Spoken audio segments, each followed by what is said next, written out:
Subscribe कीजिए the accounts channel को और बेल पर क्लिक करें सबसे पहले वीडियो देखने के लिए। हेलो एवरीवन, मैं आपका दोस्त शफी अहमद और आप देख रहे हैं हमारा यूट्यूब चैनल दी अकाउंट्स। दोस्तों, आप लोगों का बहुत दिनों से ये डिमांड था कि मैं पेरोल पे एक वीडियो में अपलोड करूं, तो बेसिकली आज का जो वीडियो है ये पेरोल से ही संबंधित है। और इस वीडियो में मैंने आप लोगों को ये बताने की कोशिश की है कि किस तरीके से आप एक्सेल प्लस टैली का सहारा लेकर के आप पूरा पेरोल को आप क्लोज कर सकते हैं। जैसा कि आप जानते हैं कि पेरोल का जो दोस्तों जो प्रोफाइल होता है वो काफ़ी बड़ा होता है।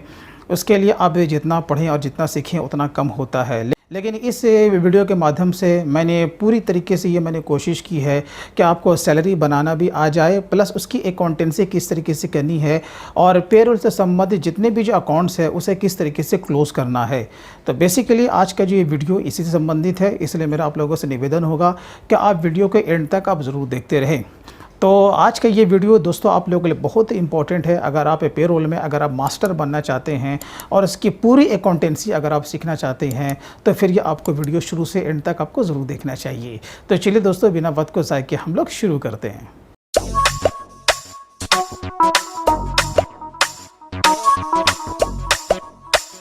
दोस्तों, जैसा कि मैंने कहा कि मैंने एक्सेल शीट पर मैंने प्रॉपर ये सैलरी का शीट मैंने बनाया है।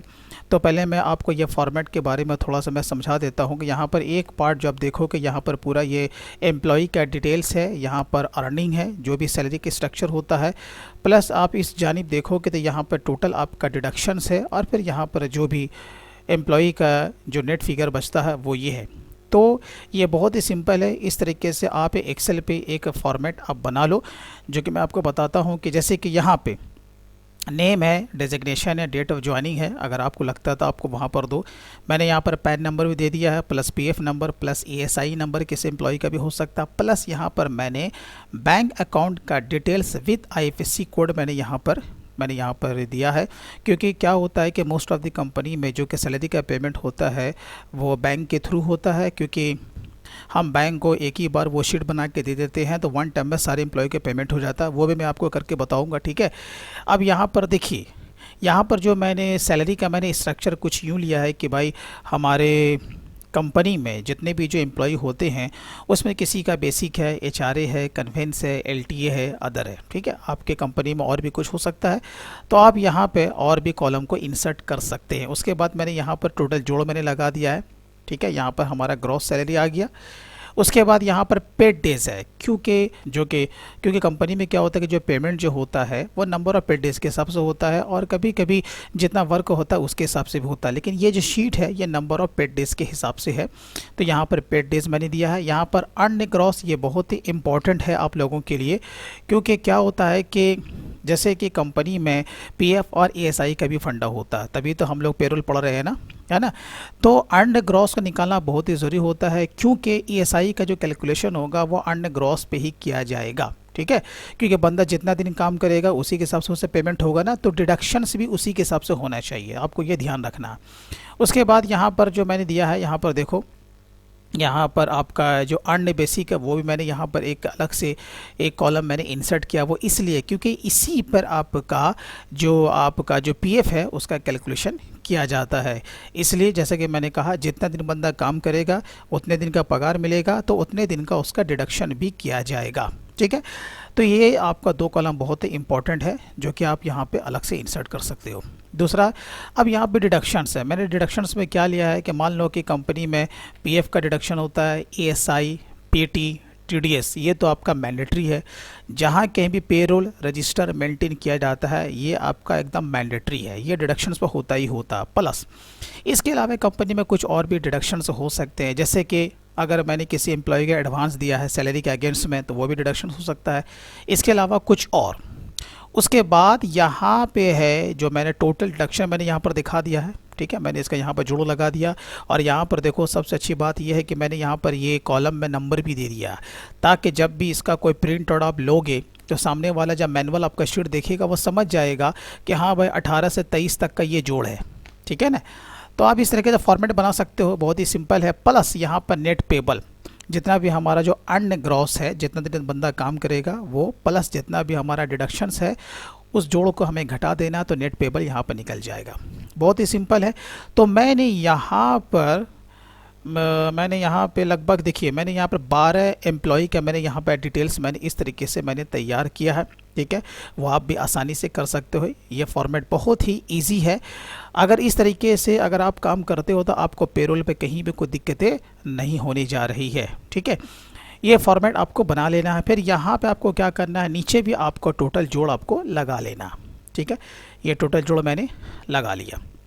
अब आप देखिए यहाँ पे अब आपको जो सैलरी आप जब बनाओगे तो आपको कैसे सैलरी बनाना है। जैसे आप तो सैलरी बनाओगे मंथ वाइज ना, तो मैं मान लेता हूँ कि ये हमारा जून का शीट है। ठीक है, तो अब यहाँ पर आप देखोगे जो यहाँ पे जो पहला हमारा एम्प्लॉई है मिस्टर कलाम ख़ान, ओके, इसकी जो टोटल जो सैलरी है वो 1,10,000 है। वो आपको यहाँ पर दिख रहा होगा, है ना, बराबर है। अब यहाँ पर जो पेड डेज मैंने 30 दिन दिया है। ठीक है, अर्न ग्रॉस भी यहाँ पर देखो फार्मूले पर आ गया, मैंने राउंड फार्मूला का मैंने लगाया है। आप जानते हो कि एक दिन का पगार निकालने के लिए आपको नंबर ऑफ जो मंथ में जितना जो डेज़ होता है उससे आपको डिवाइड करना है, प्लस आपको क्या करना, मल्टीप्लाई कर देना नंबर ऑफ पेड डेज से, तो वो फार्मूला आपका निकल जाएगा, है ना। ये देखो ये मैंने यहाँ पर ये फार्मूला मैंने पुटअप किया। खैर देखिए मैं आपको इसलिए मैं आपको ये समझा रहा हूँ ताकि आप को पेरोल बहुत ही अच्छी तरीके से समझ में आ जाए। अगर आप एक्सेल बहुत अच्छा नहीं भी जानते हो तो इस वीडियो के माध्यम से आप जान जाओगे। बाकी अगर थोड़ा बहुत भी अगर आप एक्सेल आप जानते हो तो आप पेरोल पे मास्टर आप आसानी से बन सकते हो, बशर्ते कि आप वीडियो को एंड तक आप ज़रूर देखिए। मैं पूरा अकाउंटिंग, मैं पूरा प्रोसीजर जो पेरोल को होता है वो मैं आपको क्लोज करके मैं आपको दिखाऊँगा। ठीक है, देखिए अब हम लोग आगे चलते हैं। इसी तरीके से मैंने यहाँ पर अर्न बेसिक में भी मैंने फार्मूला मैंने पुटअप किया है। तो जिस तरीके से मैंने अर्न ग्रॉस निकाला है उसी तरीके से मैंने यहाँ पर अर्न बेसिक को भी मैंने यहाँ पर निकाला है। अब देखिए यहाँ पर पीएफ है, ईएसआई है। जैसा कि आप जानते हो कि पीएफ का रूल क्या है ये भी तो आपको जानना बहुत ज़रूरी है ना। तो मैं मोटी बात बता दूँ कि अगर किसी एम्प्लॉई का बेसिक सैलरी, आपको ध्यान रखना है बेसिक नॉट ग्रॉस, मैं बेसिक की बात कर रहा हूँ।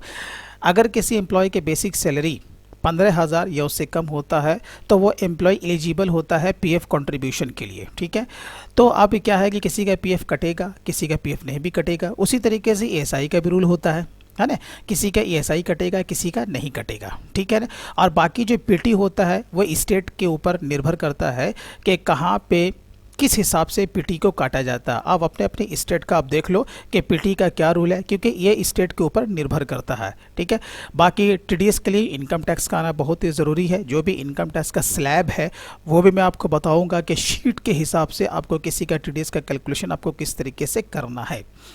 तो यहाँ पे हमने क्या किया है कि भाई जिसका पीएफ का डिडक्शन होगा वहाँ पर आपको फार्मूला लेना है, और जहाँ पे नहीं होगा उसमें आपको नहीं लेना। तो कैसे लेना, जैसे कि पीएफ का, जैसे ये जो कोई एम्प्लॉई है, जैसे इसका पीएफ का डिडक्शन है तो मैंने क्या किया, पीएफ के लिए अर्न बेसिक का होना ज़रूरी है ना, आपको इसी पे आपको डिडक्शन करना है, क्योंकि बंदा जितना दिन काम करेगा उतने दिन का उसका बेसिक निकलेगा ना, तो डिडक्शन भी उसी के हिसाब से होगा। आपको ये ध्यान रखना है, ये बहुत ही इंपॉर्टेंट चीज़ है। ठीक है, तो उसका 12% आपका डिडक्शन करना, प्लस ईएसआई भी अगर उसका डिडक्शन होता है तो रूल के हिसाब से 1% है तो हमें उसका डिडक्ट करना है। ठीक है, और मैंने यहाँ पर मान लिया है कि भाई कि हमें पर मंथ हर एक एम्प्लॉई का मुझे 200 रुपये पीटी काटना।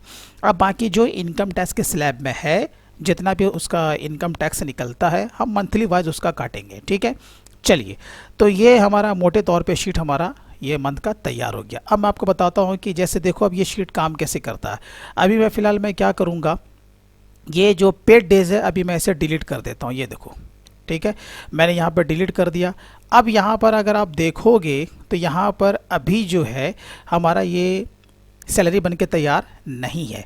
बस इस शीट में हमें क्या करना है, जैसे ही मंथ एंड होगा या हमें ऑर्डर होगा कि भाई हमें सैलरी प्रोसेस करना है, सैलरी बनेगी, तो हमें क्या करना, सिर्फ यहाँ पर नंबर ऑफ पेड डेज को हमें पुटअप करना है। ठीक है, अब जैसे कि ये बंदा देखो 30 दिन काम किया। ठीक है, अब जैसे मैं इंटर मारूंगा ये बंदे का सैलरी बन गया। मेरी बात समझ में आई ना, ये बिल्कुल ही फार्मूला बेस है, हमें इसमें कुछ ज़्यादा छेड़छाड़ करने की ज़रूरत नहीं है।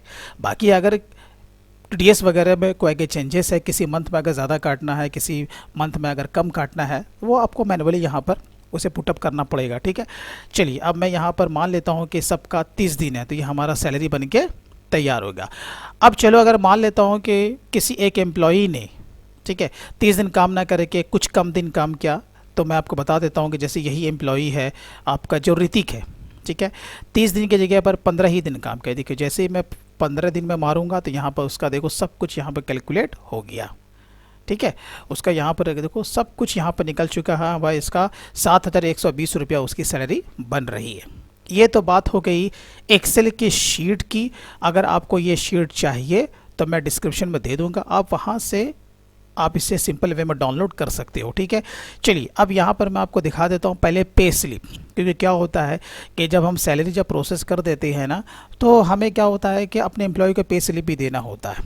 ठीक है, अगर आप किसी फर्म में काम करते हो, अगर 100 एम्प्लॉई है, 200 एम्प्लॉई है, 250 एम्प्लॉई है, तो भी आप इस सिंपल शीट के माध्यम से आप किसी का भी सैलरी या प्रोसेस अच्छी तरीके से आप कर सकते हो, ज़्यादा वक्त भी नहीं लगेगा। ठीक है, आपको ज़्यादा इधर झंझट में पढ़ने की ज़रूरत नहीं है कि हर काम टैली फीचर के हिसाब से ही किया जाए, आपको सब पढ़ने की ज़रूरत नहीं है। मैं आपको सिंपल स्टेप में बता रहा हूँ, बस इससे आप फॉलो करते रहिए।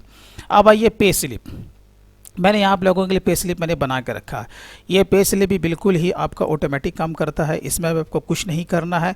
मैं मान के चलता हूँ, अब जैसे कि हमें किसी का पे स्लिप तैयार करना है। ठीक है, ये फॉर्मेट मैंने बहुत ही सिंपल वे में मैंने आप लोगों के लिए मैंने तैयार किया है। अब जैसे कि मैं यहाँ से किसी को एक का मैं यहाँ से कॉपी करूँगा। ठीक है, जैसे ये मिस्टर कलाम खान है, मैंने यहाँ से कॉपी किया। ठीक है, अब मैं पे स्लिप में आऊँगा और यहाँ पर जो नेम है मैं इसमें पेस्ट कर दूँगा। ये देखिए कंट्रोल V। ठीक है, तो यहाँ पर देखिए उसका सारा डेटा यहाँ पर आ चुका है, उसका डेजिग्नेशन, उसका पैन नंबर। ठीक है ना, तो यहाँ पे आप देखोगे यहाँ पे इसकी सैलरी कितनी बन रही है भाई, 99,800। और यहाँ पर देखो जो आप का ये जो अमाउंट है वो भी यहाँ पर वर्ड में आ चुका है। तो ये बिल्कुल फार्मूला बेस्ड शीट है। अब यहाँ से मिलान भी कर लेते हैं कि भाई इसकी जो सैलरी है वो 99,800 है भी या नहीं, है ना। तो यहाँ पर मैं आ जाता हूँ, ये देखिए है ना 99,800। इसी तरीके से हमारा दूसरा कौन है भाई, पप्पू कुमार है।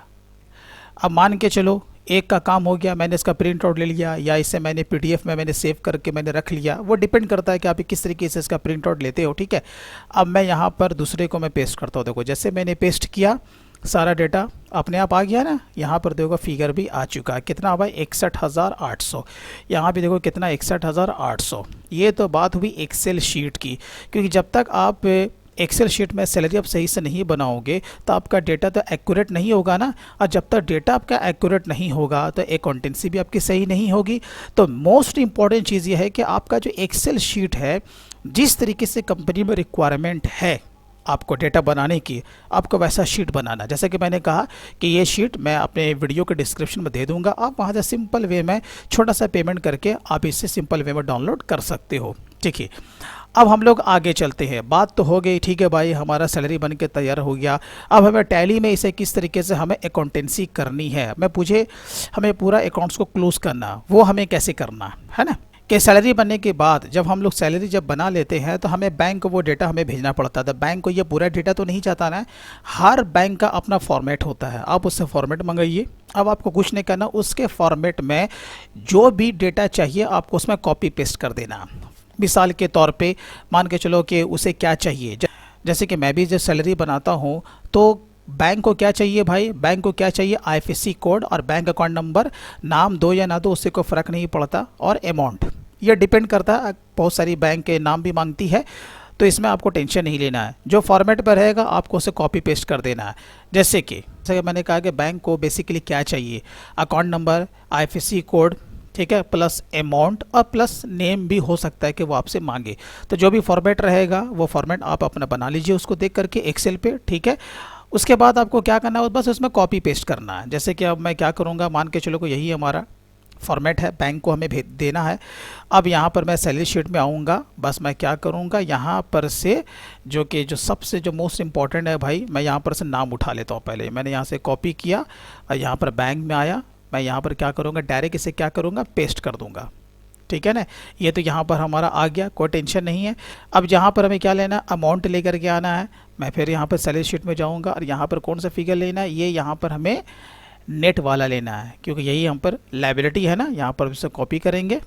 ठीक है, और यहाँ पर बैंक में आएंगे और यहाँ पे क्या करेंगे, राइट क्लिक, उसके बाद पेस्ट स्पेशल, और उसके बाद हम लोग वैल्यू लेंगे क्योंकि वहाँ पर फार्मूला है। ठीक है, अब वहाँ पर फार्मूला ऐसे डायरेक्ट अगर हम लोग कॉपी पेस्ट करते तो डेटा नहीं आता। अब यहाँ पर हमें क्या देना है, IFSC कोड और अकाउंट नंबर। चलिए यहाँ पर हम लोग क्या करेंगे, जहाँ पे हमारा जो डेटा है ये जो बैंक अकाउंट का डिटेल्स है, अब हमें क्या करना, सिंपल वे में इसे कॉपी कर लेना है। ठीक है, कॉपी कीजिए और यहाँ पर बैंक में आइए। उसके बाद हमें क्या करना है, यहाँ पर इसे पेस्ट कर देना। आ गया ना। लेकिन अब आपको ध्यान ये रखना है कि देखिए यहाँ पर जो बैंक अकाउंट का जो डिटेल्स जो दिया हुआ है उसमें क्या है, आईएफएससी कोड भी है। तो बैंक आपको ये बोल सकती है भाई दोनों को अलग अलग दीजिए। ठीक है, आपको क्या करना, दोनों को अलग अलग करना। अलग अलग करने के लिए ठीक है आपको थोड़ा बहुत एक्सेल का जानकार होना भी बहुत ज़रूरी है। अब हम लोग क्या करेंगे, इसमें एक कमांड देंगे टेक्स्ट टू कॉलम करके। ठीक है, आप यहाँ पर भी कर सकते हैं क्योंकि यहाँ पर एक ब्लैंक सेल यहाँ पर मौजूद है तो कोई दिक्कत नहीं होगा, नहीं तो आप इसे बाजू में भी कर सकते थे। ठीक है, अब हम क्या करेंगे, अगेन इसे हम लोग सेलेक्ट करेंगे। कर लिया, यहाँ पर हम लोग जाएंगे डेटा में। डेटा में कमांड है टेक्स्ट टू कॉलम्स। ठीक है, अब यहाँ पर ये आपका ऑप्शन यहाँ पर रहेगा डिलिमिटेड। ठीक है, आप यहाँ पर आगे बढ़िए, नेक्स्ट कीजिए। यहाँ पर क्या देना है, स्पेस पर आपको चेक मार्क कर देना। देखिए यहाँ पर ये बढ़ जाएगा। अब इसे नेक्स्ट कीजिए, फिनिश कीजिए। ठीक है, तो आप यहाँ पर देखिए क्या हुआ कि आईएफएससी कोड और अकाउंट नंबर, लेकिन ये उल्टा हो गया है। आपको टेंशन नहीं लेना। अब हमें क्या करना है कि भाई ठीक है, अकाउंट नंबर को इधर ले आना है और आईएफएससी कोड को इधर ले आना है। ये थोड़ा सा आपको अगर कोई दिक्कत आए तो आप इस तरीके से फॉर्मेट बना लीजिए। ठीक है, मैंने यहाँ पर इसे कट पेस्ट करके मैंने ला दिया। ठीक है, ये फॉर्मेट इजी वे में आपका तैयार हो गया। बाकी जो आपका सीरियल नंबर है आप इसे यहाँ पर से ड्रैग कर दीजिए। हो गया ना। अब ये जो है इसका टोटल जोड़ आप यहाँ पर से लगा दीजिए। हो गया ना। यहाँ कितना भाई, अब यहाँ पर अगर आप देखोगे जो टोटल जो हमारा जोड़ आ रहा है 3,82,245 रुपया। अब यहाँ देखो शीट में कितना था, आप यहाँ पर लास्ट टाइम आइए, इसे मिलान भी करना बहुत ही ज़रूरी है कि मिस मैच नहीं हो पाए। देखिए इतना है ना, 3,82,245 रुपया। ठीक है, तो ये तो हमारा बैंक शीट भी तैयार हो गया। ठीक है, आपको थोड़ा सा इसे फॉर्मेटिंग कर लेना है। इसका जो अमाउंट है इसे वर्ड में आप लिखिए और इसी को आपको क्या करना है, प्रिंटेड आपको ले लेना है। ठीक है, इसकी जितनी कॉपी की ज़रूरत है उतना कॉपी निकालिए। प्लस बैंक क्या करेगी, हो ना हो ये सॉफ्ट कॉपी भी आपसे मांगेगी। ठीक है, आपको ये मेल के थ्रू सॉफ्ट कॉपी भेज देना है। ये तो एक पार्ट हमारा कंप्लीट हो गया कि भाई सबके अकाउंट में पैसा आ जाएगा। अब उसके बाद हमारा अकाउंटेंसी का काम शुरू होता है कि भाई इसे हमें टैली में किस तरीके से चढ़ाना होता है। यहाँ तक आपका काम तो हो गया। चलिए अब हम लोग इसके लिए आ जाते हैं भाई टैली पे। डेटा को सेव कीजिए। चलिए हम लोग टैली को हम लोग अब ओपन कर लेते हैं। अब आपको देखिए बहुत ही सिंपल से स्टेप को फॉलो करना है। अकाउंटेंसी बहुत ही आपका इजी है। जैसे मैंने कहा कि मेन जो आपका शीट है ये आपका एक्सेल ही शीट है, यही आपका मास्टर शीट है।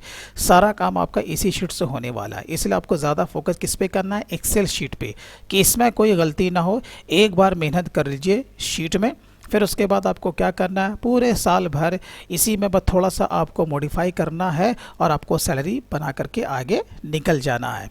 बहुत ही इजी है। ठीक है, आइए अब हम लोग आ जाते हैं, जैसे कि स्टार्ट से मैं आपको बताता हूं कि आपको काम कहां से शुरू करना है। सबसे पहले हमें क्या करना है कि जितने भी जो एम्प्लॉई है हमें इसका लेजर बनाना पड़ेगा। ठीक है, अगर कहीं पर कम एम्प्लॉई है तो डिपार्टमेंट वाइज आपको एम्प्लॉय का नेम खोलने की ज़रूरत नहीं है। लेकिन जहाँ पर नंबर ऑफ़ एम्प्लॉय जब ज़्यादा होते हैं, फंक्शनल एरिया बहुत ज़्यादा होता है, डिपार्टमेंट बहुत ज़्यादा होता है, तो कंपनी हमें ये कहते हैं कि भाई डिपार्टमेंट वाइज आप सैलरी बनाओ ताकि हमें पता चले कि किस डिपार्टमेंट पे हम कितना सैलरी पेमेंट करते हैं। ठीक है ना। तो मैं भी आपको बताऊंगा कि आपको डिपार्टमेंट वाइज आपको एम्प्लॉय का डिटेल्स आपको किस तरीके से बनाना। ठीक है, तो चलिए हम लोग आ जाते हैं टैली में। सबसे पहले हम लोग क्या करेंगे, ग्रुप बनाएंगे। ये सबसे पहला स्टेप है, आपको ध्यान रखना। पहला स्टेप क्या करना है, हमें ग्रुप बनाना है। तो टैली में आइए, आप चले जाइए अकाउंट्स इन्फो, उसके बाद आपको ग्रुप में जाना है। उसके बाद क्या करना है, क्रिएट करना है। अब क्रिएट आपको क्या करना, सबसे पहला हम जो ग्रुप बनाएंगे वो हम बनाएंगे सैलरी पेबल। देखिए यहाँ पर टाइप कीजिए सैलरी पेबल। अब आपको ग्रुप क्या लेना है, करंट लायबिलिटी।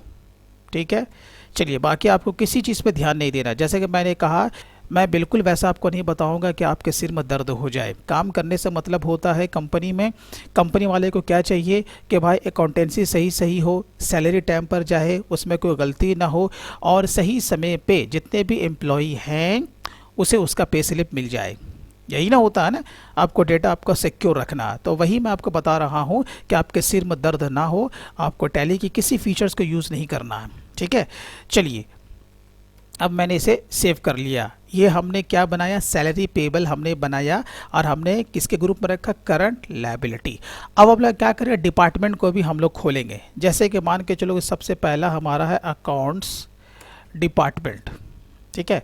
अब यहाँ मैं इंटर मारूंगा। अब हम लोग इसके जो डालेंगे वो सैलरी पेबल के हम लोग अंदर डालेंगे, क्योंकि हमने बनाया ना। अब देखिए ये स्टेप को आपको फॉलो करना है।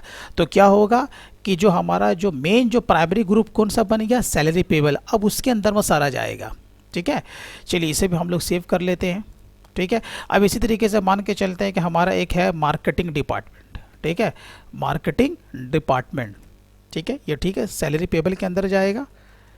ये हमारा 2 है, और एक मान लेते हैं कि हमारा जनरल है, ठीक है, जनरल डिपार्टमेंट।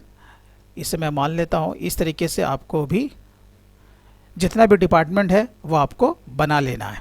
ये ग्रुप का हमारा पहला काम हो गया। अब इसके बाद हम लोग क्या करेंगे, गेट ऑफ टैली में अगेन आएंगे, अकाउंट्स इन्फो में जाएंगे, फिर हम कहाँ चले जाएंगे, अब लेजर में। लेजर में जाने के बाद क्या करेंगे भाई, क्रिएट करेंगे। अब देखिए, अब हम लोग क्या करेंगे, एम्प्लॉई का नाम, ये आपके एक्सेल शीट में है ना, एम्प्लॉई के नाम, जैसे कलाम खान है, तो यहाँ पर अब आपको टैप करने की ज़रूरत नहीं है। आपको बस क्या करना है, यहाँ से कॉपी करना है और यहाँ ला के पेस्ट करना है। कैसे कॉपी करने के लिए कंट्रोल सी मारिए एक्सेल में। अब यहाँ आपको क्या करना है, control plus alt plus V को प्रेस करना है। देखिए मैंने कंट्रोल अल्ट को मैंने प्रेस करके रखा है, वी को मारिए, ये देखिए आपका पेस्ट हो गया ना। लेकिन इसका प्रॉब्लम क्या होता है, मैं आपको बता दूं कि यहाँ पर देखिए क्या होता है कि यहाँ पर ये एक स्पेस ले लेता है ना, आपको यहाँ पर ये झलक रहा होगा, ठीक है। अगर आपका प्रोफेशनल टैली है, अगर नहीं लेता तो बहुत अच्छी बात है, लेकिन ये एक स्पेस एक्स्ट्रा ले लेता है। तो इसको हटाने के लिए आपको क्या करना है, आपको बैक स्पेस मारना पड़ेगा। देखिए मैंने मारा, अब ये सही हो गया। चलिए अब देखिए ये जो कलाम खान है, अब मैं इंटर मारूंगा। अब यहाँ पर मैं आ गया ग्रुप में। अब मुझे ग्रुप जो लेना है वो आपको क्या करना है, डिपार्टमेंट को ध्यान में रख करके लेना, क्योंकि मैंने डिपार्टमेंट मैंने तैयार किया ना। अब जैसे कि ये मैनेजर है, अब मैनेजर आपका जिस डिपार्टमेंट में जाता है, ठीक है, वो आपको लिस्ट आपको तैयार कर लेना है। ये जो भी आपके कंपनी के एमडी है, या जो भी आपके जो सीनियर पर्सन है, आप उससे पूरा एम्प्लॉय का आप डिटेल से बना लो। आप उनसे पूछ लो कि भाई ये कौन से डिपार्टमेंट से बिलोंग करता है, तो आपके लिए बहुत ही ईजी हो जाएगा, ठीक है ना। तो मैं मान लेता हूँ कि भाई ये जनरल में है, तो हम लोग क्या करेंगे, ये लिस्ट ऑफ ग्रुप से क्या ले लेंगे, जनरल। देखिए मैंने यहाँ पे जनरल डिपार्टमेंट मैंने ऑलरेडी बना के रखा है, ठीक है। तो ये तो हमारा काम हो गया, बाकी आपको किसी चीज़ में ध्यान देने की ज़रूरत नहीं है। चलिए अब हम लोग से क्या करेंगे, सेव कर लेंगे। इसी तरीके से हमारा नंबर 2 है, मैं एक और मैं आपको बना के दिखा देता हूँ। जैसे ये हमारा पप्पू कुमार है, कंट्रोल सी, यहाँ पर कंट्रोल अल्ट वी, एक बार मारिए बैक स्पेस। अब ये भी हमारा क्या है, जनरल है, तो हमारा काम हो गया ना, सेव। इसी तरीके से हमें सारे एम्प्लॉय के नाम क्रिएट कर लेना है, जो कि मैं तेज़ी से मैं कर लेता हूँ।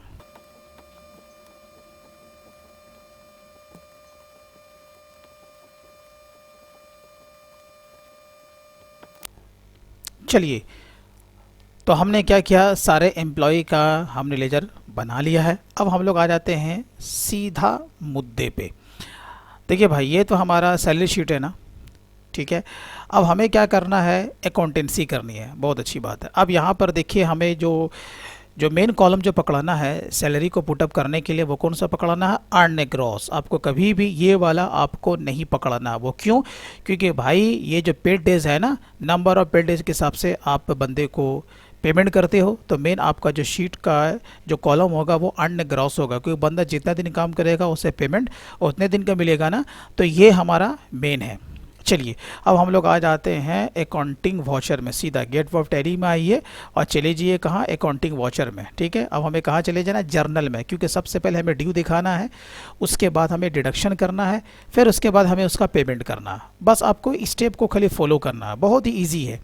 हम लोग आ जाते हैं जर्नल, चलिए F7 में, तारीख वगैरह जो भी है आप उसको चेंज कर लीजिए। जैसे कि मैं आपको बता रहा हूँ, जब भी आप ड्यू का जब एंट्री मारेंगे आपको मंथ के एंड में या लास्ट वर्किंग डे में, क्योंकि कंपनी में क्या होता है ना भाई, इस महीने की सैलरी अगले महीने दी जाती है, इसलिए आपको क्या करना है, पहले उसका ड्यू की एंट्री आपको लेनी पड़ेगी। यानी कि पहले आप लायबिलिटी को खड़ा कीजिए, फिर उसके बाद आप उसका पेमेंट कीजिए, ठीक है।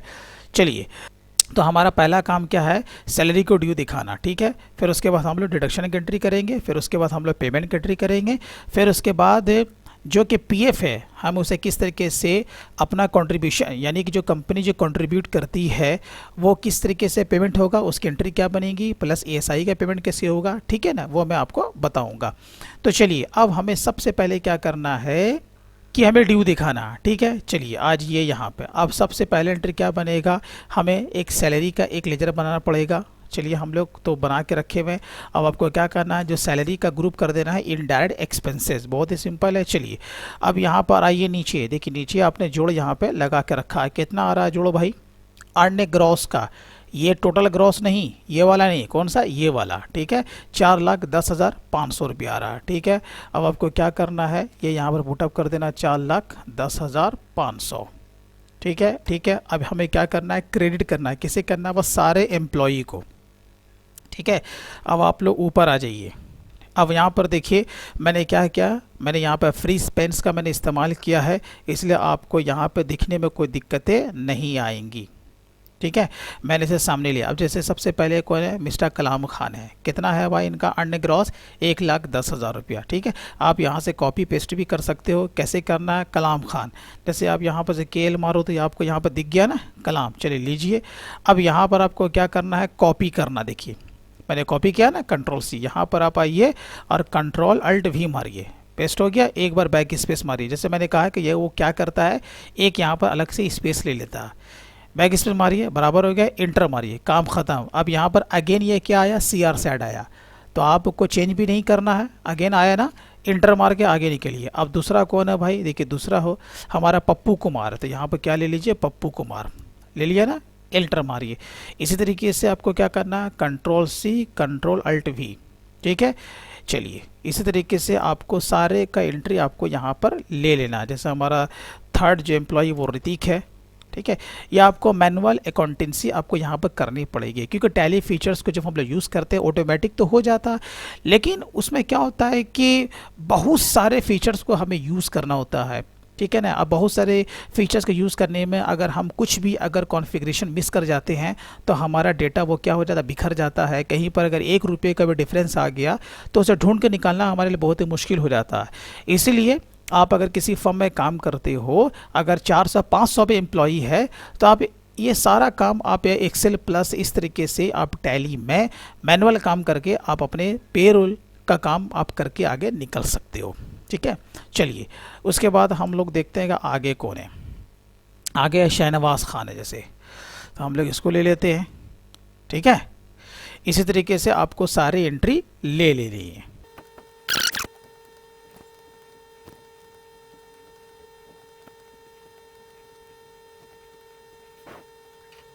देखिए ये हमारा हो गया ना 4,10,500, यहाँ पे लास्ट हमारा था ये एम्प्लॉय इमरान अंजुम, 4,10,500, ठीक है। नरेशन आपको क्या लिख देना, salary due for the month of June, ठीक है। नरेशन पे आप लिखिए। ये तो हमारा पहला काम हो गया कि ठीक है, हमने ड्यू का मैंने एंट्री कर लिया। अब उसके बाद हमें क्या करना, 1 बाय 1 करके जितने भी जो डिडक्शंस है हमें उसकी एंट्री लेनी है। देखिए अभी हमने ये जो एंट्री मैंने पास की है, अब अगले महीने आपको बार बार नाम भी टाइप करने की ज़रूरत नहीं होगी। हम लोग क्या करेंगे, उसी एंट्री को हम लोग क्या करेंगे, डुप्लीकेट कर लेंगे, तो बार बार ये भी हमें मैनुअल नाम लेने की ज़रूरत नहीं पड़ेगी, ठीक है। अभी मैं आगे भी मैं आपको बताऊंगा कि अगले महीने बिल्कुल शॉर्टकट तरीके से आप एंट्री आप कैसे कर सकते हो, क्योंकि ये अभी मैं फर्स्ट एंट्री में आपको करके दिखा रहा हूँ ना, इसमें हमें मैनुअल बार बार हमें सबका नाम हमें लेना पड़ रहा है। लेकिन जब अगले महीने की एंट्री करोगे ना, तो आपको बार बार नाम भी लेने की ज़रूरत नहीं पड़ेगी, ठीक है। चलिए अब हम लोग आ जाते हैं भाई डिडक्शन में। जैसे कि अब डिडक्शन में मैं पहले पकड़ता हूँ पीएफ का कॉलम है, तो पीएफ जिस बंदे का है उसका एंट्री होगा, जिसका नहीं है उसका नहीं होगा, बहुत ही सिंपल है ना। जैसे कि पहले ऋतिक में है तो इसका एंट्री होगी, इसके ऊपर का नहीं होगा, है कि नहीं। तो चलिए हम लोग अब आ जाते हैं यहाँ डिडक्शन करने से पहले मैं आपको इसका इफेक्ट दिखाता हूँ। पहले हम लोग आ जाते हैं प्रॉफिट एंड लॉस अकाउंट में, ठीक है। अल्ट F1 को मारिए, तो यहाँ पर देखिए आपको सैलरी दिख रहा है ना, पेनल का DAR में आ गया। चलिए उसके बाद हम लोग आ जाते हैं बैलेंस शीट में, अल्ट F1 मारिए। बैलेंस शीट के मैं आपको कहाँ चले जाना है, लायबिलिटी साइड में आपको कहाँ चले जाना, देखिए सैलरी पेबल हमने बनाया था ना ग्रुप, सैलरी पेबल वो आपको यहाँ पर दिख रहा होगा 4,10,500, इसके अंदर जाइए। जैसे हम लोग इसके अंदर जाते हैं तो देखिए आपका सारा डिपार्टमेंट अब आपको यहाँ पर दिख रहा है ना, अकाउंट्स असिस्टेंट है, आपका जनरल, मार्केटिंग और प्यून, ये हमने इस तरीके से डिपार्टमेंट मैंने यहाँ पर बनाया था। ये सारे का यहाँ पर सैलरी भी दिख रहा है, ठीक है। अब अगर हम लोग अकाउंट्स डिपार्टमेंट के अगर अंदर हम लोग जाते हैं तो पता चलेगा कि भाई इसके अंदर कितने सारे एम्प्लॉई है, इसके अंदर 3 एम्प्लॉई हैं, है ना, आपको दिख रहा है ना, ये देखिए, है ना, और यहाँ पर इसकी सैलरी भी दिख रही है। अभी ये हम पर लायबिलिटी खड़ी है, यह मैंने आपको अभी बताया कि हाँ भाई ये देखो अभी हमने यहाँ पर सैलरी का ड्यू मैंने दिखाया है, डिडक्शन करने के बाद जो बचेगा वो हम पर लायबिलिटी बचेगी। इफेक्ट भी बिल्कुल सही आया। चलिए अब हम लोग आ जाते हैं अगेन अकाउंटिंग वाचर में और प्लस जर्नल में। अब डिडक्शन करने के लिए हमें क्या करना है, रिवर्स एंट्री करनी है। रिवर्स का माने जब हमने ड्यू दिखाया था तो सारे एम्प्लॉय को सीआर में दिखाया था, अब डिडक्शन करना तो कहाँ दिखाएंगे, डीआर में। चलिए तो पहले कौन है भाई, मिस्टर ऋतिक हैं, तो ऋतिक को ले लेंगे हम लोग, ले लिया। कितना अमाउंट है भाई, वही अगेन कॉपी पेस्ट। देखिए कॉपी पेस्ट अगर आप करते हैं ना तो आपको नंबर बैठाने में कभी भी गलती नहीं होगी, इसलिए आपको क्या करना है, कॉपी पेस्ट का ही सहारा लेना है, ठीक है। आपको टैप नहीं करना है, 600 है तो कॉपी पेस्ट कीजिए, ऐसा नहीं कि यहाँ पर टैप कर रहे, हो सकता है कि 600 की जगह पे 6000 हो जाए, है ना। तो चलिए यहाँ पर हो गया। उसके बाद यहाँ पर देखिए आपको क्या करना पड़ेगा, अगेन इसे डेबिट करना है तो बी मारिए, हो गया ना। दूसरा भी कौन है भाई, आपका शहनवाज है, तो ठीक है हम लोग यहाँ पर ले लेते हैं, देखिए शहनवाज को ले लिया। इसी तरीके से आपको क्या करना है, कॉपी पेस्ट आपको करते चले जाना है, ठीक है। तो ये टोटल आप यहाँ पर देखोगे जो नंबर ऑफ़ एम्प्लॉय जो भी थे, पीएफ का जो टोटल जोड़ आ रहा है वो आपका 4800 रुपया आ रहा है। अब तो हमारा यहाँ पर है नहीं तो सारे को डेबिट हो गया, अब हमें क्रेडिट करना है ना, तो हमें क्रेडिट जो करना पड़ेगा, अब हमें एक यहाँ पर एक नया लेजर बनाना पड़ेगा। हम लोग क्या करेंगे, यहीं पर रह करके अल्ट सी को प्रेस करेंगे, ठीक है, और यहाँ पर हम लोग एक लेजर बनाएंगे एम्प्लॉई पीएफ कंट्रीब्यूशन, ठीक है। ये आपको एक लेजर बना लेना। अब इसका ग्रुप आपको ध्यान रखना है, ग्रुप को क्या रखना है, या तो आप करंट लायबिलिटी भी रख सकते हो या फिर आप ड्यूटीज एंड टैक्सेस भी रख सकते हो, दोनों का माने मतलब एक ही है, दोनों आपका बैलेंस शीट के लायबिलिटी साइड में ही दिखेगा, ठीक है। क्योंकि ये हम पर लायबिलिटी होती है ना, हम क्या करते हैं कि भाई बंदे का पीएफ हम लोग काट के अपने पास रख लेते हैं और जो कि एम्प्लॉयर का यानी कंपनी का जो कंट्रीब्यूशन होता है उसे जोड़ करके हम लोग सरकारी खजाने में जमा कर देते हैं। इसलिए आपको ये ध्यान रखना है कि जो एम्प्लॉई का जो कंट्रीब्यूशन होगा उसका ग्रुप क्या रखना है, करंट लायबिलिटी या फिर ड्यूटीज़ एंड टैक्सेस। चलिए हम इसको रख लेते हैं ड्यूटीज़ एंड टैक्सेस, ठीक है। चलिए देखिए 4800 रुपये आए ना। अब यहाँ पर आपको नरेशन आपको डाल देना है, PF deducted for the month of June. चलिए ये तो हमारा काम हो गया ना। अब इसी तरीके से अब आपको क्या करना है, ईएसआई का भी आपको डिडक्शन का एंट्री ले लेना है। अब जैसे देखिए, जैसे हमें पता है कि भाई जिसका पीएफ है उसका ईएसआई भी है ना। देखिए यहाँ पे लगभग जिसका पीएफ कटा है उसका ईएसआई भी है, या ऐसा भी हो सकता है आपके कंपनी में डेटा कि भाई पीएफ तो कटा लेकिन ईएसआई नहीं कटा, है ना, कुछ एम्प्लॉई का। तो अब मैं आपको बताता हूँ कि बार बार अब आपको टाइप करने की यानी कि आपको बंदे का नाम आपको सेलेक्ट करने की ज़रूरत नहीं है, ठीक है। अब मैं आपको शॉर्टकट तरीका मैं आपको बताता हूँ। चलिए अब आ जाइए गेटवे ऑफ टैली में आ गए। आप लेजर खोलिए, किसका भाई, वही पीएफ का लेजर।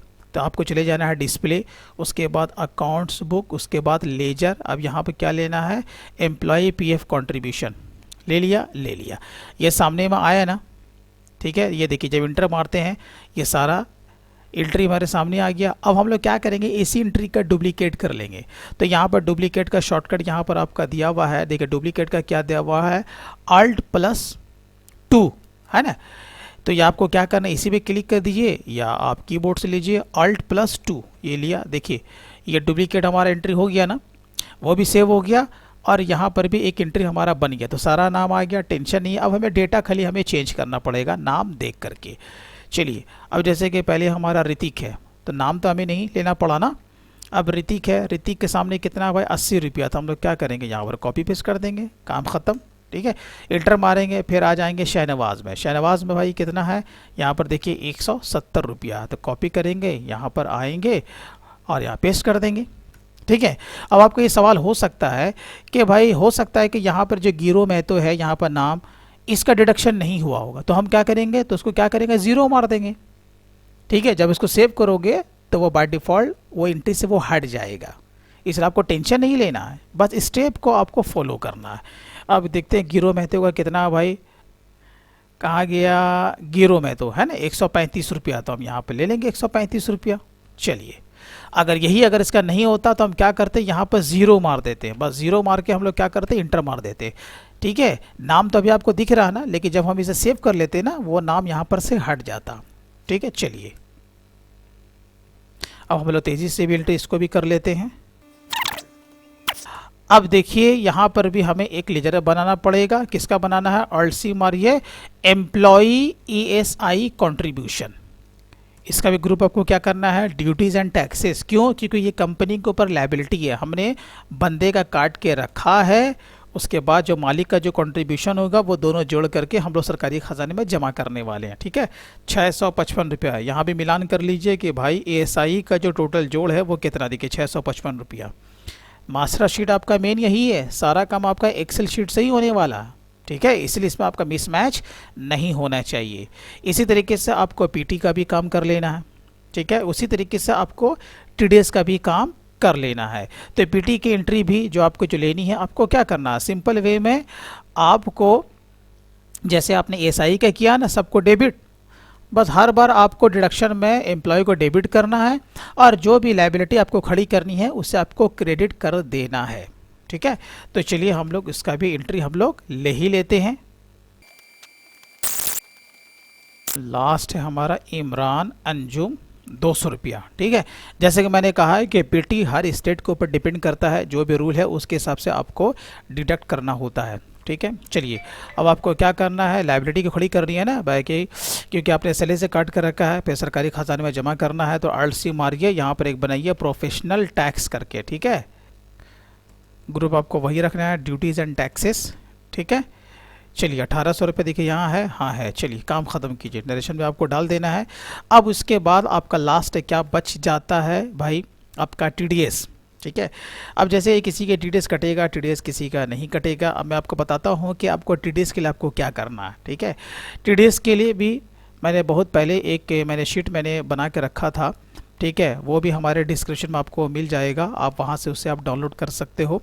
मैं आपको दिखा देता हूँ कि देखिए वो ऑटोमेटिक किस तरीके से काम करता है, क्योंकि देखिए आपको जो मैक्सिमम जो काम है वो आपको एक्सेल पे ही करना है। अगर आप पेरोल में मास्टर बनना चाहते हैं तो आप एक्सेल का ज़्यादा सहारा लीजिए, फार्मूला बेस आप शीट बनाइए, सारे नियम को अच्छी तरीके से पढ़िए। ठीक है, टैली में आपको क्या करना है, बस उसकी अकाउंटेंसी आपको करनी है।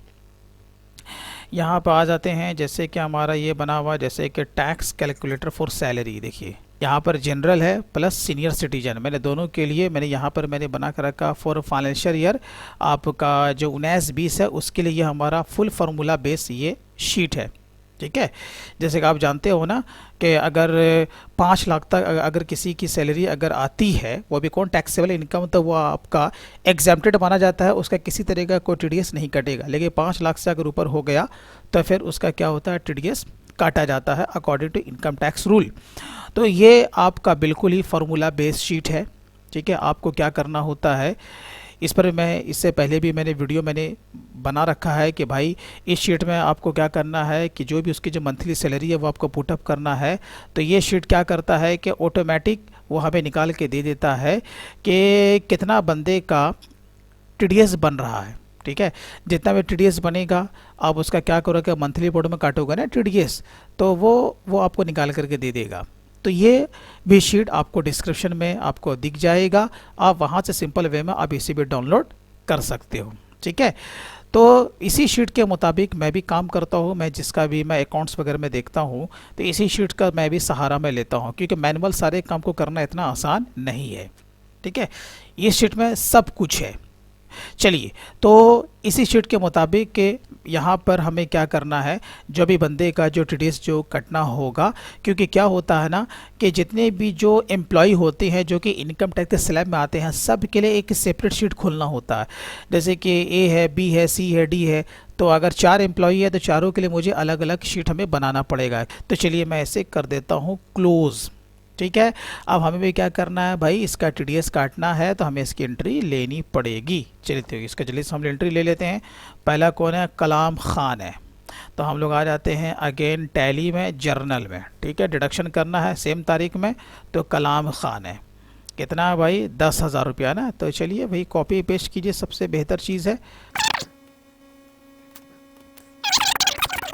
चलिए अब हम यहाँ क्या करेंगे, CR साइड में आ गए, अल्ट सी मारिए। यहाँ पर अब बना दीजिए सिंपल वे में इनकम टैक्स या फिर टीडीएस, जो आपको बेहतर लगे। ग्रुप वही रखिए, ड्यूटीज़ एंड टैक्सेस सबको एक ही जगह डाल के रखिए। 21,000, तो यहाँ नीचे ये भैया देखिए आपका 21,000 है ना, ये सब आपका मैच करना चाहिए। नरेशन जो है उसको डालिए, काम को ख़त्म कीजिए, ठीक है। और भी कोई डिडक्शन है नहीं है। तो इस शीट के मुताबिक आपने देखा, बहुत ही सिंपल वे में मैं आपको एक बार रिपीट कर दूं। आपको क्या करना, सबसे पहले आपको सैलरी का ड्यू दिखाना है। उसके बाद जितना भी जो डिडक्शन है वो आपको एंट्री लेनी है। ड्यू दिखाने में आपको क्या करना है, सैलरी को डेबिट करना था और सारे एम्प्लॉय को क्रेडिट करना था, जो कि हम कर चुके। डिडक्शन में आपको क्या करना है, आपको सारे में एम्प्लॉय को डेबिट करना है, क्योंकि जब तक डेबिट नहीं करो तो पैसा उसका कम कैसे होगा भाई, ठीक है। तो सब में आपको डेबिट करना है। बाकी पीएफ, ईएसआई, पीटी और टीडीएस को आपको क्या करना था, क्रेडिट, जो कि मैंने आपको करके दिखा दिया, ठीक है। अब आप आइए, मेन हमारा मुद्दा है कि भाई ये जो हमारा जो नेट पेबल बच रहा है 3,82,245 रुपया, वो बैलेंस शीट के लायबिलिटीज में उतना दिख रहा है कि नहीं दिख रहा। अगर नहीं दिख रहा है, इसका हमारी एंट्री कहीं ना कहीं गलत हुई है, ठीक है। आइए हम लोग अब आ जाते हैं बैलेंस शीट में, सीधा बैलेंस शीट में आइए। बैलेंस शीट में आइए, अल्ट F1 मारिए। देखिए यहाँ पर आपका सैलरी पेबल कितना दिख रहा ना, 3,82,245 रुपया। और यहाँ देखिए कितना दिख रहा, 3,82,245 रुपये। इसका माने कि हमारा एंट्री बिल्कुल सही आया है। हमने अर्निंग का भी एंट्री सही लिया और डिडक्शंस का भी एंट्री हमने सही लिया, ठीक है। लेकिन काम अभी ख़त्म नहीं हुआ है। जैसे कि ये अभी ज़ीरो होगा, वो कब ज़ीरो होगा, जब हम लोग जब सैलरी का पेमेंट कर देंगे, क्योंकि हमने क्या किया है, सैलरी का पेमेंट भी कर दिया ना, बैंक ये डेटा जा चुका है और सबकी घंटी बच चुकी है। अब हम लोग अकाउंटेंसी कर रहे हैं, ठीक है। अब आप आइए, अब हम लोग क्या करेंगे, सीधी बात है, जब एंट्री आपको करनी है तो आप बैंक शीट से करोगे ना, ठीक है। क्योंकि क्या होता है कि जब बैंक शीट जो फाइनल जब हम भेज देते हैं तो बैंक शीट से हमें एंट्री करनी होती है। लेकिन बैंक शीट जो बनाते किससे बना, इसी शीट से बना ना। तो आप यहाँ से भी देख करके एंट्री कर सकते हो, ठीक है। खाली बैंक में आपको सिग्नेचर कर देना है कि भाई हमने बैंक की एंट्री ले ली है कि नहीं। तो चलिए अब हम लोग को क्या करना है, ये जो पेमेंट जो हमने दिया है वो एक एक करके हमें पेमेंट की एंट्री भी ले लेनी है, ठीक है। चलिए हम लोग तेज़ी से कर लेते हैं। जैसे पहला कौन है, मिस्टर कलाम खान है। तो यहाँ पर 99,800 का उनको पेमेंट है, तो कीजिए। चलिए अब हम लोग आ जाते हैं अगेन टैली में, उसके बाद आ जाते हैं अकाउंटिंग वाउचर में। अब कहाँ जाना है, जर्नल तो नहीं, पेमेंट में जाना। F5 को प्रेस कीजिए, आ गया पेमेंट में। अब देखिए, अब आपको कौन से तारीख में एंट्री लेनी है, क्योंकि डी जो हमने दिखाना था मंथ एंड में दिखला दिया ना। अब आपको पेमेंट उस तारीख को करना है जिस तारीख को पेमेंट रिलीज हुआ है या जिस तारीख को हमने पेमेंट बैंक को भेजा था, ठीक है ना। जैसे मैंने कहा कि इस महीने की सैलरी कंपनी में क्या होती है, अगले महीने दी जाती है, 5 तारीख को, 6 तारीख को, 10 तारीख को, जिस तारीख को पेमेंट हो उस तारीख को आपको एंट्री लेनी है, ठीक है, पेमेंट के तारीख में, ठीक है। तो चलिए पहले कौन है, कलाम खान। तो देखिए मैंने एंटर मारा, अभी इनका जो लायबिलिटी यहाँ पर दिखा रहा है, देखिए करंट बैलेंस दिखला रहा है 99,800। तो अब अगर इसका कुछ एडवांस वगैरह नहीं है, सिंपल सा है कि भाई पैसा ड्यू दिखाया है, आप पेमेंट किया, यही बात है ना, तो ये आपका ज़ीरो हो जाएगा। तो यहाँ पर भी आपको मालूम पड़ जाएगा कि भाई हमारा डेटा बिल्कुल मैच कर रहा है। यहाँ पर देखिए कितना 99,800, यहाँ पर कितना 99,800 है ना। मैं भी यहाँ पर क्या करूँगा, कॉपी पेस्ट। याद रखिए आपको कॉपी पेस्ट का ही सहारा लेना, आपको मैनुअल टैप नहीं करना। देखिए इंटर मारा, भाई साहब यहाँ पे ज़ीरो हो गए। आगे ना में क्या करना है, डेबिट, तो 2 को बाई कीजिए, ठीक है। दूसरा कौन है भाई, देखते जाइए, कौन है, पप्पू कुमार। एक्सेल में आपको पता भी चल रहा है, पप्पू कुमार, ठीक है। वैसे भी करंट बैलेंस तो दिख रहा है, लेकिन हमें इसे नहीं देखना, हमें अपने शीट को देखना है। 61,800 कॉपी कीजिए, पेस्ट कीजिए, है ना, ईजी। देखिए ये भी ज़ीरो हो गया। तो चलिए अब हमें क्या करना है, तेजी से हमें सबको डेबिट कर देना है। चलिए हो गया, देखिए वो फिगर आ गया ना, 3,82,245। देखिए मैच कर गया। अब आपको क्या करना है, जिस बैंक के थ्रू आपका पेमेंट गया है वो बैंक को आपको क्रेडिट कर देना। जैसे हमारा कौन गया भाई, SBI के थ्रू गया, तो मैंने SBI को क्या किया, मैंने क्रेडिट कर दिया। अब यहाँ पर आपको क्या करना है, सीधा आपको यहाँ पर चेक नंबर डालना है और किस मंथ का पेमेंट किया है वो आपको डाल के इसे सेव कर देना। काम खत्म हो गया। अब आप आइए बैलेंस शीट में। बैलेंस शीट में अब हमारे ऊपर कुछ भी लायबिलिटी सैलरी पेबल में दिख रहा नहीं, दिख रहा, जीरो हो गया ना। इसका माने जितना भी हम पर लायबिलिटी थी एज ए सैलरी वो ख़त्म हो गया, पेमेंट तो हो गया। तो अब आपको क्या करना है, डिडक्शन का भी पेमेंट आपको करना है जो कि मालिक का जो कंट्रीब्यूशन है। अब हम लोग अगेन आते हैं बैलेंस शीट में। देखिए अब बैलेंस शीट में हम लोग आ जाते हैं ड्यूटीज़ एंड टैक्सेस के अंदर। जब इसके अंदर हम लोग जाते हैं तो यहाँ पर आप देखोगे, यहाँ पर एम्प्लॉय ESI है, PF है, इनकम टैक्स है और प्रोफेशनल टैक्स है। ये तीनों आपको CR साइड में दिख रहा ना। ये हम पर लायबिलिटी खड़ी है क्योंकि ये पैसा भाई हमारा नहीं है, हमने एम्प्लॉय के हिस्से से काट के रखा है और हमें सरकारी ख़जाने में जमा करना है, ठीक है ना। अब हमें इसे कैसे करना है, एक पार्ट तो हमारा कंप्लीट हो गया, ठीक है। अब जो मोस्ट इम्पॉर्टेंट वर्क ये भी है कि मालिक के कंट्रीब्यूशन के साथ हमें उसका जो चालान का हम लोग जो पेमेंट करते हैं हमें उसकी एंट्री भी लेनी होती है। तो चलिए हम लोग तेज़ी से जानते हैं कि इससे हम लोग कैसे कर सकते हैं। अगेन हम लोग आ जाते हैं एक्सेल शीट पे, ठीक है। जैसे कि मैं बार बार बोल रहा हूँ कि मेन जो आपका जो मास्टर शीट होगा वो आपका एक्सेल शीट होगा, सारा काम आपका इसी से होने वाला है। तो सबसे पहले हम लोग पेमेंट किसका करते हैं, मान के चलो कि पहले हम लोग TDS का पेमेंट करते हैं क्योंकि उसका ड्यू डेट पहले होता है कि हमें 7 तारीख तक हमें चालान नंबर 281 से हमें TDS का पेमेंट कर देना है। ये ऑनलाइन पेमेंट है, मैंने इस पर ही मैंने वीडियो बना रखा है, पूरा TDS का सीरीज़ है। अगर आपने नहीं देखा तो एक बार आप ज़रूर देखो कि उसका पेमेंट हम लोग कैसे करते हैं, ठीक है, चालान हम लोग कैसे बनाते हैं।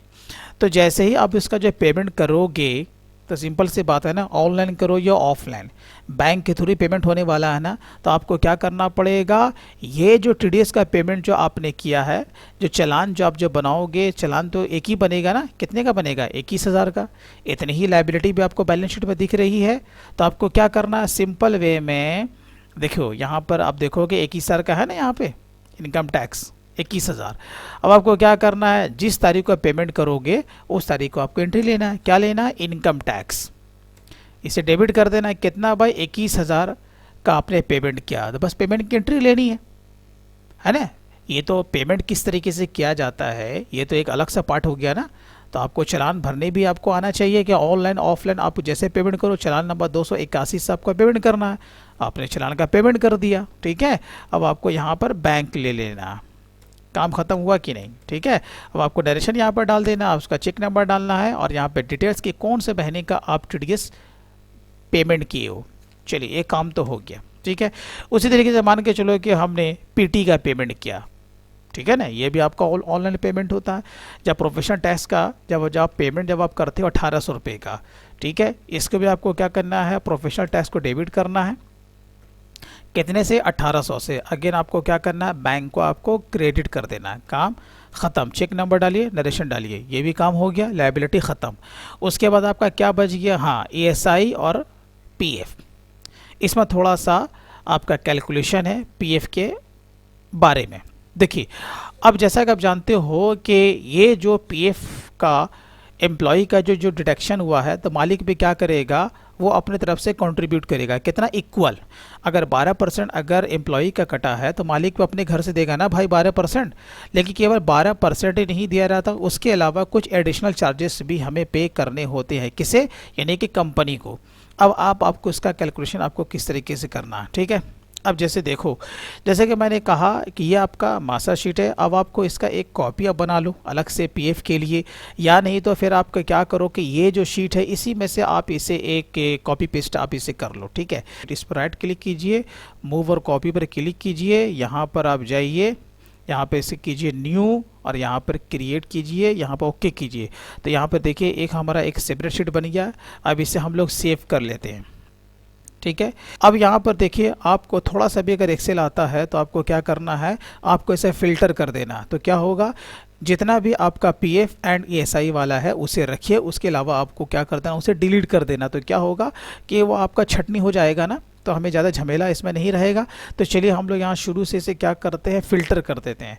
फ़िल्टर करने के लिए आपको सीरियल नंबर जो है आपको यहाँ पर क्लिक कर देना है, ठीक है। आप इसे सेलेक्ट भी कर सकते हैं यहाँ से यहाँ तक, ठीक है। अब यहाँ पर डेटा में आइए, डेटा में यहाँ फ़िल्टर देखिए, फ़िल्टर है, चलिए फ़िल्टर आ गया।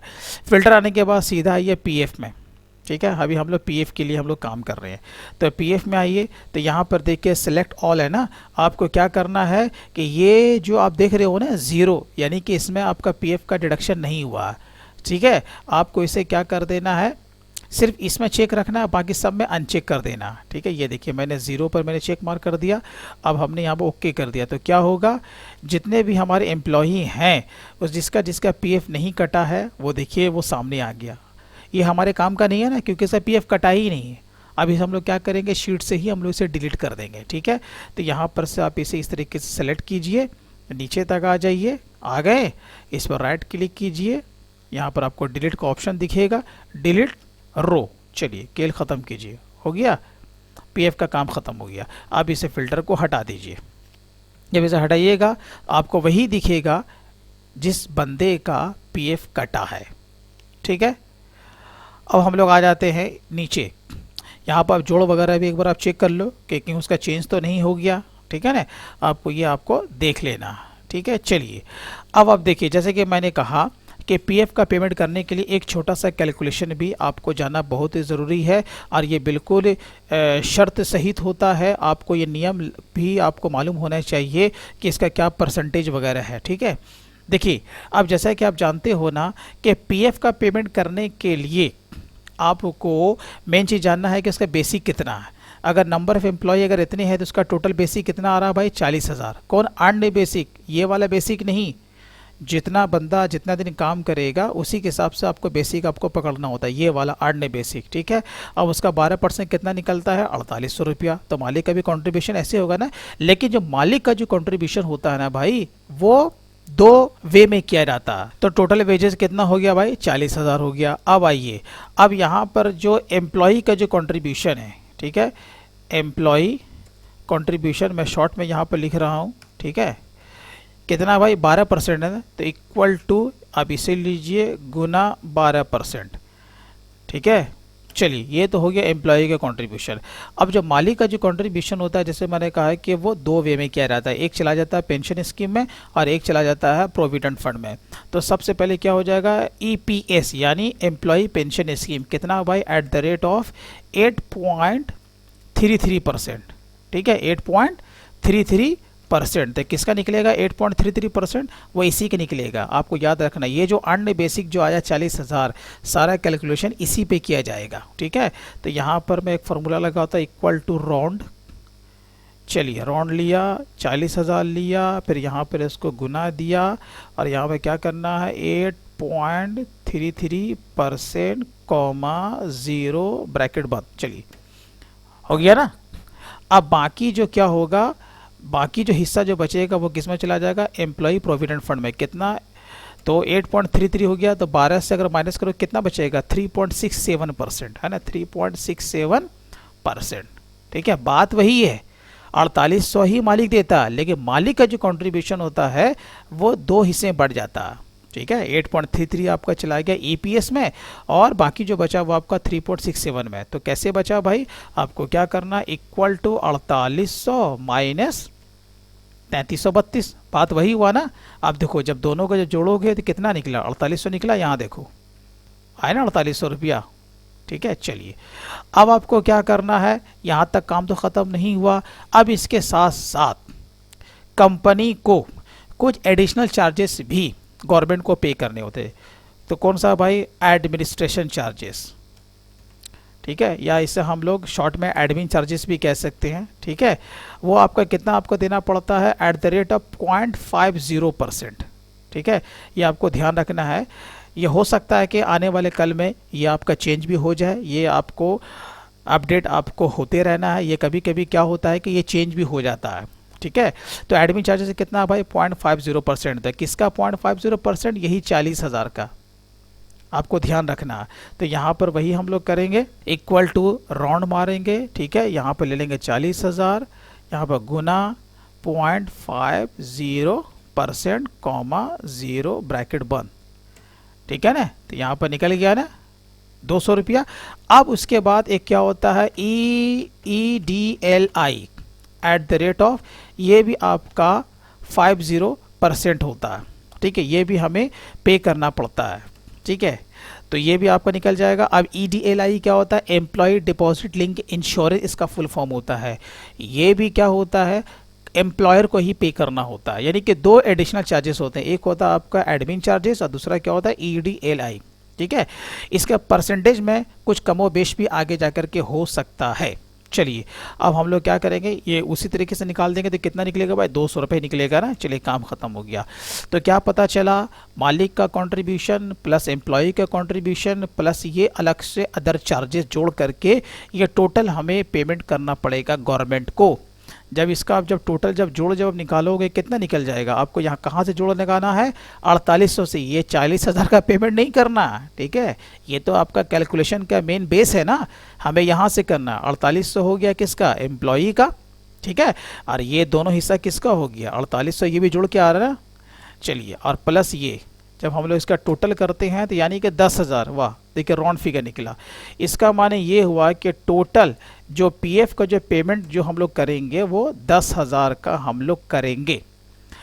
अब इसका ड्यू डेट आपको पता ही होगा, गूगल पे जब सर्च मारोगे वही दिखेगा कि आपको 15 तारीख से पहले आपको पीएफ का पेमेंट कर देना है। कितना, 10,000। यानी इस महीने का अगर पीएफ आपने काटा है, अगले महीने के 15 तारीख तक इसका आपको पेमेंट कर देना है। और इसी तरीके से आपको कैलकुलेट करना है, या ऑनलाइन ही आपका पेमेंट होता है। और यही डेटा, ये जो आपने जिस तरीके से कैलकुलेट किया है उसमें कॉलम बना रहता है। इजी वे में देखते जाइए और उस कॉलम में उसे फिलअप कर दीजिए, ऑनलाइन पेमेंट कर दीजिए। तो जैसा उसका चालान का फॉर्मेट बना रहता है उसी तरीके से आपको कैलकुलेट करना भी आना बहुत ही ज़रूरी है, ठीक है ना। तो चलिए, इसका माने आपने 10,000 का पेमेंट कर दिया, पेमेंट तो कर दिया, लेकिन एंट्री तो बाकी है ना। मेन तो बात है कि भाई हमें इसकी अकाउंटेंसी कैसे करनी है ना। मेन तो मकसद यही है कि हमें इसे अकाउंट्स में लेना है। तो चलिए 10,000 का हमने पेमेंट कर दिया। अब सीधा मुद्दे पर आइए, अब हम लोग आ जाते हैं टैली पे। 10,000 का हमने पेमेंट किया ना, कब किया पेमेंट, ड्यू डेट से पहले। पिछले महीने का था ना, पेमेंट कब कर रहे हैं, अगले महीने। आपको ध्यान रखना है अकाउंटेंसी दो तरीके से किया जाता है। एक तो जनरल अकाउंटिंग, जिस तारीख में कर दो कोई टेंशन नहीं है। लेकिन जो स्टैंडर्ड जो अकाउंटेंसी होती है, मैं आपको बता दूं, जो खर्चा जो इनकम जिस महीने से बिलोंग करता है उसकी बुकिंग, उसका रिकॉर्ड आपको उसी महीने में करना है, ठीक है। तो आपको क्या करना पड़ेगा, जिस महीने का पीएफ है पहले उसकी लायबिलिटी पकड़ो उस महीने में, ठीक है। तो आपको क्या करना है, जैसे मान के जून है तो लास्ट वर्किंग डे जब आपने सैलरी को ड्यू दिखाया था उसी तारीख को आपका जो पीएफ का है उसका भी लायबिलिटी आपको पकड़ना है। पेमेंट कब करोगे, जुलाई के 15 तारीख से पहले ना, क्योंकि 15 तारीख को उसका लास्ट डेट है। लेकिन जुलाई के 1 तारीख को, 2 तारीख को, 3 तारीख को जब पेमेंट करना करो पीएफ का, ठीक है। लेकिन पहले आपको लायबिलिटी पकड़ना है। कैसे पकड़ना है, चलिए मैं आपको बताता हूँ। आइए अभी शीट में, ये जो 4800 ये जो एम्प्लॉय का कंट्रीब्यूशन है, ये तो एंट्री में ऑलरेडी है ही ना। चलिए अब आपको क्या करना है, पीएफ का पेमेंट करना, तो आपको क्या करना पड़ेगा, जनरल में आइए आगे। उसके बाद आपको डेबिट करना पहले क्या, एम्प्लॉय पीएफ कंट्रीब्यूशन। ये देखिए यही हमने काट के रखा ना है। जब इंटर मारिएगा यहाँ आपका दिख रहा है 4800। चलिए 4800 रुपये लीजिए, ठीक है। अब हम लोग इसको क्या कर रहे हैं, लायबिलिटी को क्रिएट कर रहे हैं, ठीक है। लायबिलिटी क्रिएट कहाँ करेंगे, ये सारे का सारा पैसा हमारा पीएफ पीएबल में कन्वर्ट हो जाएगा। चलिए अब हम लोग यहाँ आ जाते हैं, अगेन डेबिट। अब अल्ट सी मारिए, एक और नया लेजर बनाइए। किसका लेजर बनाना है, मालिक का कंट्रीब्यूशन, यानी कि एम्प्लॉयर पीएफ कंट्रीब्यूशन, ठीक है। इंटर मारिए। अब ये क्या हो जाएगा, इनडायरेक्ट एक्सपेंसेस, क्योंकि मालिक जो अपने घर से जो पेमेंट करता है वो कंपनी के ऊपर एक खर्चा है। इसे हम लोग कहाँ दिखाएंगे, पीएनएल के डीआर में। चलिए यहाँ पर क्या ले लीजिए, इनडायरेक्ट एक्सपेंसेस, इसे सेव कीजिए। कितना दिया भाई, आप चाहें तो अलग अलग भी दिखा सकते हैं, ठीक है। आप ईपीएस भी दिखा सकते हैं, ईपीएफ भी, लेकिन उतना आपको झमेला करने की ज़रूरत नहीं। आप सीधा मुद्दे की बात दिखाइए, दोनों जोड़ करके 4800 रुपया, ठीक है। लेकिन अगर आपका एम्प्लॉयर अगर आपसे कहता है कि नहीं दोनों को अलग अलग दिखाओ, अगर आपसे सीनियर कहे कि नहीं ईपीएस को भी अलग से दिखाओ, ईपीएफ को भी अलग से दिखाओ, तो यहाँ पर आपको 2 लेजर बना लेना, सिंपल सी बात है कि नहीं। चलिए मैं एक ही लेजर से काम चला रहा हूँ, वही 4800 रुपया आया। अब ये अगेन डेबिट किसको करेंगे भाई, हमने किसका पेमेंट कर रहे हैं, एडमिन चार्जेस और EDLI, ठीक है। तो यहाँ पर भी हो सकता है कि आपके कंपनी में आपको बोले नहीं दोनों को एक ही खर्चे में दिखा दो एडमिन में, या दोनों को अलग अलग दिखाओ।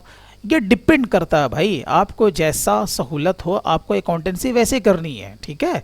तो चलिए हम लोग यहाँ पर आते हैं, अल्सी मारते हैं, यहाँ पर एक बना लेते हैं एडमिन चार्जेस करके। ये भी क्या हो जाएगा, इनडायरेक्ट एक्सपेंसेस कितना है भाई, 200 रुपया, ठीक है। अगेन डेबिट करेंगे, यहाँ पर क्या बनाएंगे, EDLI, ठीक है, चार्जेस। यहाँ पर वही हो जाएगा इनडायरेक्ट एक्सपेंसेस, क्योंकि कंपनी जो पे करती है वो सब उसके लिए क्या है, खर्चा है, ठीक है। अब यहाँ पर आइए CR में, जैसे मैंने कहा डायरेक्ट आपको पेमेंट की एंट्री नहीं लेनी है, ये मैं आपको बता रहा हूँ बिल्कुल ही अकाउंटेंसी का जो एकदम स्टैंडर्ड जो तरीका होता है, ताकि आप अच्छी तरीके से अकाउंटेंसी आप सीख सकें। अब यहाँ पर हम मारेंगे अल्सी और क्या बनाएंगे, PF पेबल, ठीक है। देखिए PF पेबल, अब ग्रुप क्या कर देंगे, करंट लायबिलिटी, तो क्या हो गया, हमारे ऊपर लायबिलिटी क्रिएट हो गई, ठीक है। देखिए 10,000 क्या हुआ, आ गया ना, यहाँ देखिए 10,000 था, ये हुआ, हमने जून के लिए हमने लायबिलिटी को क्रिएट किया तो आ गया ना। ये देखिए अब हम क्या करें, नरेशन यहाँ पर डाल देंगे, क्या डाल देंगे, PF payable for the month of, PF payable for the month of June, ठीक है। इतना काम तो हो गया। अब आप आइए पहले प्रॉफिट लॉस अकाउंट में। अभी देखिए हमने पेमेंट नहीं किया PF का, अभी हमने लायबिलिटी को खाली हमने खड़ा किया। आइए प्रॉफिट लॉस में, जब प्रॉफिट लॉस में आते हैं तो यहाँ देखिए सारा एक्सपेंस तो बुक हो गया ना उसी महीने में, एडमिन चार्जेस भी आ गया, EDLI भी आ गया, जो कि मालिक का कंट्रीब्यूशन था देखिए वो भी आ गया, यहाँ पे दिख रहा है ना आपको, ठीक है, प्लस सैलरी तो है ही। अब आप आइए बैलेंस शीट के लायबिलिटी साइड में, इफेक्ट भी देखिए तब आपको ज़्यादा समझने में मज़ा आएगा। देखिए PF पेबल है 10,000, ये लायबिलिटी हम पर खड़ी है, कब तक खड़ी है, जब तक कि उसका भुगतान हम ना कर दें, ठीक है। अब जब भी आप इसका भुगतान करो, जैसे मैंने बताया ना ड्यू डेट आपका 15 तारीख है, कल को हो सकता है आने वाले में चेंज भी ये हो जाए ड्यू डेट, ठीक है, कुछ भी हो सकता है। जब इसका पेमेंट करोगे तो क्या हो जाएगा, ये लायबिलिटी हम पर से ख़त्म हो जाएगी। चलो मैं मान लेता हूँ कि भाई पेमेंट हमने कर दिया जिस तारीख को भी किया, ठीक है। चलिए अब हम लोग आ जाते हैं again get web tally accounting voucher, कहाँ चले आना, पेमेंट बोले तो F5, PF का पेमेंट कर दिया ना, जो भी करे आपको एंट्री लेनी है तो क्या करेंगे, वही PF पेबल को डेबिट करोगे ना, कितने से, अरे भाई 10,000 से, ठीक है। अब CR में क्या हो जाएगा, वही बैंक, इजी है कि नहीं, आपको नरेशन जो है वो आपको डाल देना है। चलिए ये आपका PF का भी काम पूरा आपका ख़त्म हो गया। अब लास्ट हमारा क्या बचा, ESI। अब जैसा कि मैंने कहा ये आपका जो शीट है वो आपका PF के लिए है, ठीक है ना। अब ESI के लिए भी आप चाहो तो अलग से आप शीट बना सकते हो, अलग से फाइल भी आप बना सकते हो, ताकि आपका प्रॉपर पूरा रिकॉर्ड आपके पास रहे। तो भाई ये तो हमारा PF का काम तो पूरा ख़त्म हो गया। अब हम लोग आ जाते हैं ESI के लिए। तो चलिए हम लोग इसी शीट का सहारा लेते हैं, क्योंकि हमारे इसमें क्या है कि जिसका PF कटा है उसका ESI भी कटा है। लेकिन आपको ध्यान रखना है कि ये जो हमारा जो मास्टर जो शीट है वो आपको यहाँ से आपको डेटा को आपको लेना है, ताकि कोई भी डेटा आपसे मिस ना हो सके, ठीक है। चलिए तो हम लोग अगेन आ जाते हैं इस शीट पे, इसी का हम लोग कॉपी पेस्ट करके एक दूसरा शीट बना लेते हैं। बना लिया, इसका नाम रख देते हैं भाई ESI, ठीक है। अब इससे हम लोग कर देते हैं डिलीट, जो कि हमने PF के लिए किया था, अब ये हमारे काम का जैसे नहीं है। आते हैं भाई हम लोग मुद्दे पे, किसके भाई, ESI है ना यहाँ पे। चलिए अब देखो ESI का जो कि कैलकुलेशन किया रहता है मेरे भाई, वो किया रहता है अर्न ग्रॉस पे, ठीक है। अर्न ग्रॉस पे कितना, जो मालिक का जो कंट्रीब्यूशन होता है कितना होता है, वो आपका 3% होता है, ठीक है। और जो एम्प्लॉय का जो कंट्रीब्यूशन होता है वो कितना होता है, आपका 1% होता है, ठीक है। ये आपका रेट आपका कमोबेश भी हो सकता है, इसके बारे में आपको अपडेट होते रहना, ठीक है। तो चलिए यहाँ पर जैसे कि बहुत ही सिंपल है, इसमें अदर से कोई, इसमें अलग से कोई और भी चार्जेस से कंपनी को पे नहीं करना होता, बहुत ही सिंपल है। सीधा यहाँ पर देखो इसका जो 1% आया है 655 रुपया, बस आपको क्या करना है, मालिक का जो कंट्रीब्यूशन होगा वो टोटल जो भी ग्रॉस है उसका 3%, तो इक्वल टू यहाँ पर मारना है। ये यहाँ पर जो अर्न ग्रॉस का टोटल यहाँ पर है ही, आपको उसका 3% आपको आसानी से निकाल देना। निकल गया ना, कितना निकला? 1965 रुपया। अब आपको इक्वल टू 1965 और प्लस 655, यही है ना, यानी 2620 रुपया आपको इसका भी आपको पेमेंट कर देना है। ठीक है, जब भी इसका पेमेंट आप करोगे आपको पेमेंट की एंट्री लेनी है, लेकिन मैंने कहा कि जो खर्चा, जो इनकम जिस महीने से बिलोंग करता है आपको वो एक्सपेंस आपको उसी महीने में दिखाना है। लेकिन ये जो मालिक जो 1965 रुपया जो दे रहा है ये तो जून के लिए है ना, तो जून में तो बुकिंग करना चाहिए। तो चलिए हम लोग आ जाते हैं आप टैली में, F7 मारिए, जर्नल। ठीक है, जून का तारीख ले लीजिएगा, लास्ट वर्किंग डे। उसके बाद आपको क्या करना है, एम्प्लॉई का जो आपने ESI जो काट के रखा है वो आपको पहले ले लेना है। ठीक है, कितना था भाई? वही 655 रुपया था ना। तो देखिए यहाँ 655 रुपया आपको दिख रहा होगा, दिख रहा? हाँ दिख रहा। चलिए 655 रुपये लीजिए, या पेमेंट करोगे। उसके बाद अगेन डेबिट होगा, क्या हो जाएगा? Alt+C मारिए, यहाँ पर क्या बनाइएगा आप? Employer ESI contribution. मेरी बात को समझे ना, ये आपके मालिक का कंट्रीब्यूशन हो गया। और ये क्या हो जाएगा? Indirect expenses. बहुत इजी है। चलिए कितना पेमेंट कर रहा मालिक? 1965 रुपया, 1965 रुपया। और यहाँ पर एक लेजर क्या बनाएंगे? ESI payable. ठीक है, ग्रुप क्या हो जाएगा? Current liability. जिस तरीके से हमने PF का किया उसी तरीके से ESI का हमने कर रहे हैं। चलिए काम ख़त्म हुआ। 2620 रुपया, यहाँ देखिए 2620 रुपया आया ना, तो मैच कर रहा है, बिल्कुल मैच कर रहा है। चलिए यहाँ पर आइए, नरेशन आपको लिख दीजिए ESI payable for the month of June. ठीक है, चलिए नरेशन का भी आपको ख्याल रखना है। ठीक है, अब जब इसका पेमेंट करेंगे, अब उसको जब पेमेंट करेंगे तो लायबिलिटी हमसे ख़त्म हो जाएगी। तो यहाँ पर पेमेंट में आ जाइए, जब पेमेंट कीजिएगा तो अगेन आपको क्या करना है? ESI पेबल को डेबिट कर देना है। कितना? 2620 से आपको कर देना। ठीक है, ये देखिए आपको क्या लेना है? SBI। ज़ीरो हुआ, हो गया, काम ख़त्म। ठीक है, जब इस तरीके से हम लोग देखते हैं कि हमारा ये जो सैलरी का जो शीट जो था ये पूरा मुकम्मल तौर पे जो भी एंट्री हमें लेनी थी हम लोग ले चुके हैं। अब हमारे हिसाब से कोई भी एंट्री बाकी नहीं है। अब हम लोग आ जाते हैं अगेन बैलेंस शीट में।